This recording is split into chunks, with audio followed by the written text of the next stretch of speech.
know that I have a pointer in my hand. Look at the hand. Look at the person nearest you and say, when you have knowledge, when you have knowledge, you don't need faith. You don't need faith.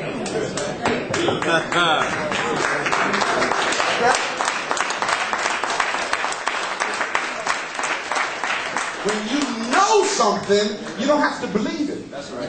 Wake him up there, Apostle. Wake him up. Okay? And that's the whole basis of religion. Religion is about faith.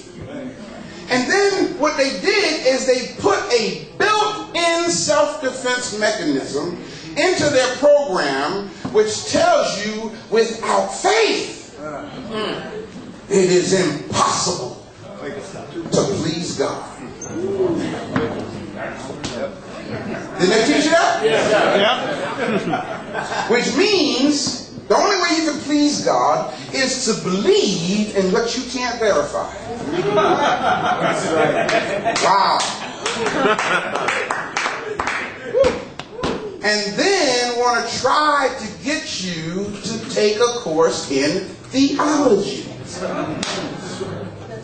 Why are you enrolling in a course for something that you can't validate? Who's the fool? Am I making sense, people? Yes, sir. See, that's European way of thinking. Africans did not have a thing called theology. Africans simply knew. They didn't believe. They knew that God is. Africans would inhale and know That's God. that that's God. Yep. Africans would look at a tree and know that's the God. manifestation of God. Africans would look at a baby being born and know that God is. That's not faith, man. That's fact. Okay? Y'all all right? It's intuitive, not intellectual. Spirituality is intuitive. What does that mean? That means that it's in here, in your innermost being. It is not contaminated with information. Spirituality is not contaminated with information. And that's where I have to be honest with y'all, that's where I'm a little bit despondent for many of our people. Because many of us think that the more we read, the more spiritual we become.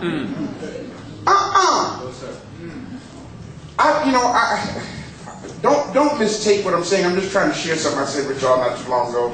I think it was just last week. And so Dr. Morgan was out with us, and he did our fall conference for us. And we got together, the ministers and all, fellowship afterwards. And I think it was in that setting, Ray. Didn't I say something like, I don't want to meet another African conscious person? Didn't I say that? Now let me explain what I meant, y'all, by the way. I'm so tired of running into African conscious people. We got all this damn knowledge up here, and their life is worthless. I'm so tired of running into brothers who got all this man, and can't get a job. Or better yet, they won't get a job. I'm sick and tired of seeing my people walking around looking like they got all of the African philosophical anthropological concept there is up here in their head. And they won't take care of their child. Wow. That is backwards, man. That's what happens when all of your Africanness is intellectual and not intuitive. I'm going to break it down to you, man, the difference between intuition and intellect. Spirituality is individualistically unique. It is yours. It's your experience. It's not somebody else's with you, okay? Yes, sir. It's not defined or regulated by someone else, any religious organization, belief, or doctrinal statement. Now, here we go. Look at this illustration I have here. Follow this well. Here we have 3 circles. Let me start with the most important. The inner circle. What is it called? Spirit, right? This the middle circle is called what? Soul. The outer circle is called what? Body. Body, right. We are made up of those three parts. Okay, now check how deep this is, and follow me well. And I'm going to try to get out of the way for those who are blocking this. In the middle circle, in spirit, your innermost part of you, the most important part of you, in spirit you have something called intuition, communion, and conscience.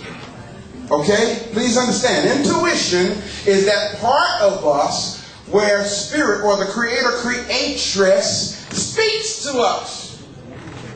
And that's how it happens. The creator creatress does not have a conversation with you. Follow me? The creator creatress simply says yay and nay. That's right. Bottom line. The creator creatress said when you meet that brother or that sister you know ain't no good. The creator creatress speaks in your spirit and says no. That's right. Okay? That's intuition.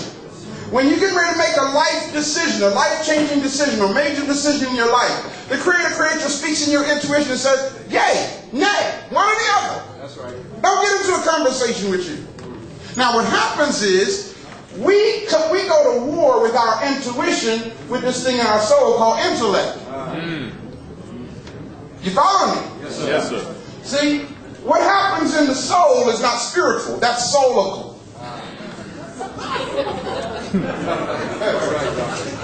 Everybody say spiritual, Spiritual. soulical. Soulical. I must know the difference between the two. I must know the difference between the two. See, most of us are engaged in soulical activity, and you think it's spiritual. Go ahead, doctor. Is this clear? Right. So what happens is when the Creator speaks in our intuition and say, no, you know what our intellect does? Intellect and intuition. Because we keep confusing the two, intellect said, well, he treats me kind of nice. Wow. Y'all okay? Oh, yeah. Intellect says, but he helps me pay the bills. Intellect says, but I believe I can change her. Somebody needs this tonight. Intellect says, well, if I just do this, it'll get better. Intuition don't go through all that. Intuition says no or yes. I call it my yes box or no box. When I meet a person, I'll tell you in a minute, he jumped right into my yes box. Or she jumped right into my no box. And I don't go to war with that. That's right. And if most of you in here learn how to live like that, a lot of bad decisions that you make, you won't make them anymore. That's right. Some of you are in a repetitive cycle. Why I keep making the same Say it. damn decision? And the reason why you keep doing it is because you're living by your intellect. You're living soulically and not spiritually. Right. Okay? And soul is will. Well, I'm going to make up my mind to do this. I will do this. I will not do this. I will do this. That's soulical. That's not spiritual. And spirit is communion, conscience. Conscience is that part of you where the creator creatress simply lets you know that ain't right. Conscience is that part of you that where that bell rings. You get ready to do something you know you ain't got no business doing. And that little bell goes off inside you, ding-a-ling-a-ling-a-ling-a-ling-a-ling, and that's all the creator's going to do. That's right. Come on, I did it by mistake. Now you didn't. That was will. You chose to do that. You chose to make a dumb decision. You chose to get involved in an activity you should not have gotten into. Am I making sense, African? Yes, sir. Yes. Conscience tells you before you even engage in what you should not engage in, no, don't do it. Ding-a-ling-a-ling, here's the warning bell. And we go on into it anyway. Well, maybe it won't turn out quite like that. And then you're sick. Or, okay, I'll move on. Okay.